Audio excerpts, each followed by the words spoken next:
My sister spent 15 years telling everyone she was adopted. She used that story to get money, sympathy, and special treatment from our entire family. Then a DNA test finally gave her the answer she had always wanted. The problem was, the results exposed a secret none of us were prepared to hear. But before we start today's story, please subscribe to the channel and like this video. My name is Daniel Carter, and I'm 35 years old. If you asked anyone in my family who got the most attention growing up, they would all give the same answer. My younger sister, Emily. Emily was 32, clever, confident, and unbelievably good at getting people to feel sorry for her. The strange part was that she wasn't always like that. Everything changed when she was 17. It happened during a family barbecue at our grandparents' house. I still remember the moment clearly. Someone joked that Emily didn't look much like the rest of us. It was harmless. Nobody thought anything of it. But Emily became quiet. Later that evening, she asked Mom if she had ever been adopted. Mom laughed and said no. That should have been the end of it. Instead, it became the beginning of a 15-year obsession. Within weeks, Emily was convinced there was a secret everyone was hiding from her. She compared old family photos, studied birth dates, asked distant relatives strange questions. The more people denied it, the more certain she became. At first, we found it annoying. Then it became exhausting. By the time Emily finished high school, she had built her entire identity around the belief that she wasn't really part of the family. Whenever she argued with Mom, she brought it up. Whenever Dad refused a request, she brought it up. Whenever life didn't go her way, she blamed the mystery of her origins. And somehow it always worked, especially on Mom. My mother hated seeing Emily upset. If Emily cried, Mom felt guilty. If Emily felt rejected, Mom tried harder to make her feel loved. Before long, Emily learned exactly how much power that gave her. When she wanted a newer car, she reminded everyone how isolated she felt. When she needed help paying rent, she talked about never truly belonging. When she made poor decisions, she turned herself into the victim. The pattern repeated for years. Nobody could stop it, not even Dad. The frustrating part was that Dad never fought back. Most fathers would have gotten angry. Most fathers would have demanded proof. Dad usually stayed silent. Back then, I assumed he simply wanted peace. Years later, I would realize that wasn't the real reason. Unlike Emily, my life was relatively stable. I married my wife, Sophie, when I was 28. We bought a modest home. I worked as a project manager for a construction company. Sophie taught elementary school. Life wasn't perfect, but it was steady. Emily's life looked very different. She jumped between jobs. Relationships rarely lasted. Money disappeared almost as quickly as she earned it. Every problem seemed connected to another bad decision. And every bad decision somehow became someone else's responsibility. One Sunday afternoon, everything started changing. The entire family had gathered for Dad's 63rd birthday. Dinner was going surprisingly well. Everyone was laughing. Nobody was arguing. Then Emily stood up and tapped her glass. Immediately, I knew something was coming. She only did that when she wanted attention. "I've made a decision," she announced. Dad's smile disappeared. Mom looked nervous. "What decision?" Mom asked. Emily took a deep breath. "I'm getting a DNA test." The room fell silent. Nobody looked surprised. We'd all expected it eventually. Emily smiled confidently. "When the results come back, we'll finally know the truth." Dad stared at his plate. For some reason, that bothered me. If anyone should have been relieved, it was him. The test would finally end years of accusations. Instead, he looked uncomfortable. The conversation quickly moved on, but the mood never recovered. After dinner, Sophie and I drove home. Halfway there, she looked at me. "Did you notice your dad?" I nodded immediately. Yeah, he looked scared. The word stayed with me. Scared. That was exactly how he'd looked. Over the next few weeks, Emily talked about nothing except the test. She posted online about it. She told friends about it. She even started making predictions about finding her real family. Most people rolled their eyes. I did too. Then something happened that made me question everything. A few days before the results were scheduled to arrive, Mom called me. Her voice sounded strange, almost shaken. "Can you come over?" I left work early and drove straight to my parents' house. When I arrived, Mom was sitting alone at the kitchen table. She looked pale. The moment I sat down, she pushed a yellow folder toward me. "What's this?" I asked. I found it in the attic. My stomach tightened. Inside were copies of old documents, hospital paperwork, insurance forms, medical records. Most of them were over 30 years old. I flipped through several pages. Nothing seemed unusual. Then I noticed something. One page had been partially torn. Another had sections blacked out. Several pages appeared to be missing entirely.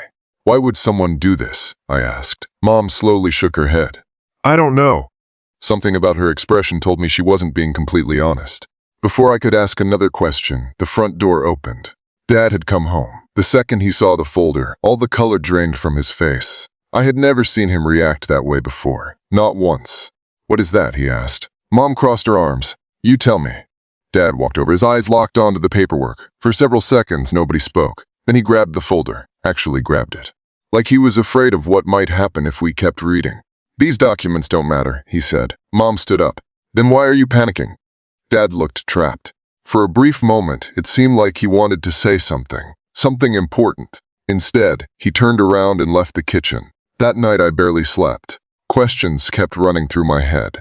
What was in those records? Why were pages missing? Why was Dad acting like he had something to hide? And most importantly, what if Emily wasn't completely wrong? The following Friday, the DNA results arrived. Emily immediately invited everyone to our parents' house. She wanted the entire family present when she opened them. The atmosphere felt tense from the moment I arrived. Mom looked nervous, Dad looked exhausted. Emily looked excited, almost triumphant, as if she already knew what the report would say. The envelope sat on the coffee table. Nobody touched it, nobody spoke. Finally, Emily picked it up. "This is it," she said. Her hands trembled slightly. For the first time, she looked nervous too. She opened the envelope, pulled out the documents, and started reading. The confidence disappeared from her face almost instantly. She blinked. "Read the page again." Then a third time. The room became completely silent. Mom leaned forward. "Emily?" No answer. Dad gripped the arm of his chair so tightly that his knuckles turned white. What does it say? I asked. Emily slowly lowered the papers. Her eyes moved From Mom to Dad. then back to the report. Finally, she spoke, and the words that came out changed everything. "Mom is my biological mother." My mother immediately covered her face in relief. For years, she'd lived with the fear that Emily might somehow reject her completely. Now she finally had proof. But Emily wasn't finished. She kept staring at the page, her expression growing stranger by the second. Then she looked directly at Dad. "Dad?" His face froze. The room seemed to stop breathing. Emily swallowed hard. "The test says you're not my biological father." Nobody moved. Nobody spoke. I couldn't even process what I had heard. Then I looked at Dad, and what terrified me wasn't shock. It wasn't confusion. It wasn't anger. It was recognition, like he just heard something he already knew. And before anyone could ask a single question, Mom suddenly whispered 3 words that made my blood run cold. "Oh my God." She wasn't looking at the DNA results. She was staring at the torn hospital records sitting on the table beside her. The moment I followed Mom's gaze, I understood why she looked terrified. The torn hospital records were spread across the table. Several pages had dates that matched the week Emily was born. For a few seconds, nobody said anything. Then Emily slammed the DNA report onto the coffee table. "Somebody explain this." Her voice echoed through the room. Dad slowly sat back in his chair. He looked like a man carrying a weight he could no longer hold. Mom wiped tears from her face. "I think it's time." Dad closed his eyes. When he opened them again, he looked 20 years older. "What I'm about to tell you should have been said a long time ago." Emily folded her arms. "Start talking." Dad nodded. Then he revealed a secret he had hidden for more than 3 decades. A few days after Emily's birth, the hospital contacted him privately. There had been a problem, a serious one. Several newborn records contained mistakes. Identification tags had been mixed up during a shift change. Hospital administrators believed they fixed everything before any families left. But they weren't completely certain. As a precaution, they reviewed medical records. During that review, they discovered something unusual involving Emily. Dad was told there was a possibility that one of the babies had been placed with the wrong family. Not a certainty. Just a possibility. The hospital quietly launched an internal investigation. Weeks later, they contacted Dad again. Some files had disappeared, important files. Without them, nobody could prove exactly what happened. The case was eventually closed. Officially, there wasn't enough evidence. Emily stared at him. "So you knew there was a chance?" Dad nodded. "Yes." Her eyes filled with tears. "And you never told me?" "I was afraid." "Afraid of what?" "Losing you." The answer hit the room harder than anyone expected. Dad's voice cracked. "I didn't care what a piece of paper said." "You were my daughter." Emily looked away. For the first time in years, she seemed completely lost. Then Mom spoke. "There was something else." Dad turned toward her. His expression immediately changed, almost like he knew what she was about to say. Mom lowered her head. "The missing files weren't stolen." A chill ran through my body. "What do you mean?" I asked. Tears rolled down her cheeks. "I took them." Emily's eyes widened. Dad looked stunned. Even he hadn't known. The room went silent again. Mom struggled to continue. When the hospital contacted your father, I overheard part of the conversation. Nobody interrupted. She took a shaky breath. I became terrified. I couldn't stop thinking about it. Weeks later, she secretly contacted the hospital herself.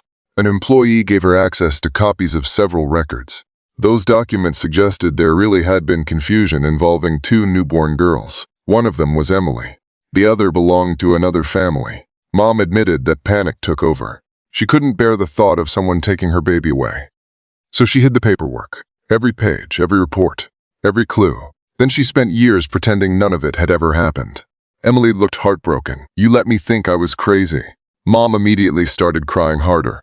I know. You watched me spend half my life searching for answers. And you said nothing. There was no defense, no excuse, only regret. The next several weeks became the most emotional period our family had ever experienced. Dad hired a lawyer. Mom contacted the hospital. Old archives were searched. Retired employees were interviewed. Records were recovered from storage facilities. Little by little, pieces of the truth began coming together. Then one afternoon, we received a phone call. The lawyer wanted everyone present.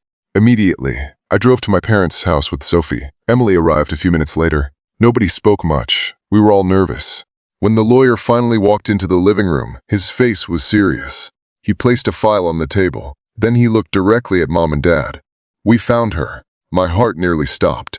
Mom covered her mouth. Emily stared at him. Found who? The lawyer opened the file. Inside was a photograph of a woman. She looked about Emily's age, maybe a year younger. She had the same green eyes, the same smile. The resemblance was impossible to ignore. Her name is Sarah Bennett, the lawyer said. Who is she? Emily asked. The lawyer hesitated. Then came the answer. Based on the records and the DNA evidence we've collected, Sarah appears to be the child your parents brought home from the hospital by mistake. The room exploded with emotion. Mom began sobbing. Dad stared at the photograph. Emily looked completely frozen. For 32 years, another woman had been living a life that should have been hers. And Emily had been living a life that belonged to someone else. A month later, both families agreed to meet. Nobody knew what to expect. The meeting took place at a private community center. I will never forget that day. The moment Sarah walked into the room, everyone started crying, even before anyone spoke. She looked so much like Mom that it was almost unbelievable. At the same time, Emily and Sarah shared certain expressions that made them seem connected too. The situation was overwhelming. Sarah's parents were emotional. Our parents were emotional.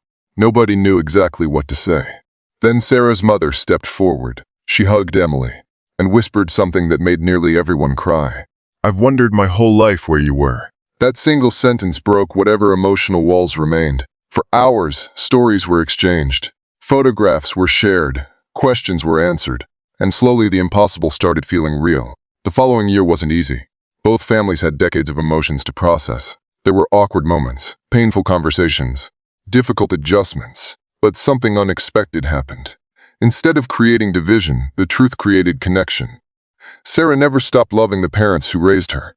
Emily never stopped loving ours. Nobody tried replacing anyone. Nobody demanded impossible choices. The families simply grew larger. As for Emily, the change in her was remarkable. For years, she had used the adoption story to gain sympathy.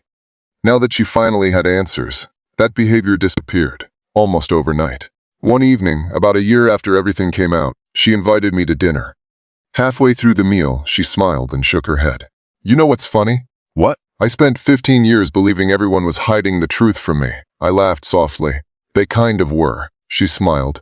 Yeah, but not in the way I imagined. For a moment, neither of us spoke. Then she looked out the window. I wasted so much time being angry. There was sadness in her voice, but there was also peace. The kind of peace that only comes after finally understanding something that has haunted you for years. Today, our family gatherings look very different. There are more people around the table, more stories, more laughter, and occasionally, jokes about DNA tests. The old wounds haven't disappeared completely. Some scars never do. But they've healed enough to stop controlling our lives. Looking back, the biggest lesson wasn't about biology, it wasn't about hospitals, and it wasn't about secrets. It was about truth. Because the truth can be delayed, it can be hidden, it can be buried under fear for years. But eventually, it finds a way to surface, and when it does, facing it is always better than spending a lifetime running from it. Sometimes the family you're born into matters. Sometimes the family that raises you matters. But the strongest families are built by the people who choose to love each other, even after the truth changes everything. Before you go, let me know in the comments what you would have done in this situation. And if you love dramatic Reddit stories with unexpected twists and satisfying endings, make sure to like this video and subscribe to the channel. New stories are uploaded every day. See you in the next one.